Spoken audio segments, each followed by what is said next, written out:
जमीयत तलबा इस्लाम सिटी कंदकोट की मजलिस आमला का तारुफी इजलास, तंजीमी उमूर पर मुशावरत, राब्ता कमेटी कायम। 15 अगस्त को हल्फ बर्दारी और स्टडी सर्कल के बाकायदा आगाज का ऐलान कर दिया गया। जमीयत तलबा इस्लाम सिटी कंदकोट की मजलिस आमला का तारीफी इजलास सदर जाहिद हुसैन मलिक की जेर सदाकत मुनक्किद हुआ। इजलास में तंजीमी मामलात पर तफसील से बातचीत की गई और अहम फैसले किए गए। इजलास में एक 5 रुकनी राब्ता कमेटी तश्कील दी गई, जिसका मकसद यूनिट्स की बहाली और स्कूल और कॉलेजेस तक तंजीम का पैगाम पहुँचाने की हिकमत अमली तैयार करना था।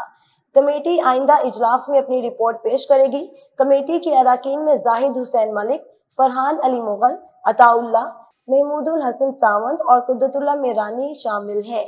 इजलास में ये फैसला भी किया गया कि 15 अगस्त 2025 को हल्फ बर्दारी की तकरीब मुनक्किद की जाएगी, जिसमें 9 मुंतखब ओहदेदारान अपने ओहदों का हल्फ उठाएंगे। मजीद ये भी तय पाया गया कि हर दूसरे हफ्ते मजलिस आमला के लिए स्टडी सर्कल का इनेकाद किया जाएगा, ताकि कारकुनान की नजरियाती और इखलाकी तरबियत का सिलसिला जारी रहे। इजलास के इख्तिताम पर सदर जाहिद हुसैन मलिक ने तमाम शुरका का शुक्रिया अदा किया और कहा कि जमीयत तलबा इस्लाम के नौजवान मुल्क के लिए एक नजरियाती कुव्वत है, जो अपने मिशन को मजीद मजबूती से आगे लेकर जाएंगे। आखिर में दुआ हाफिज सईद मसूद ने करवाई।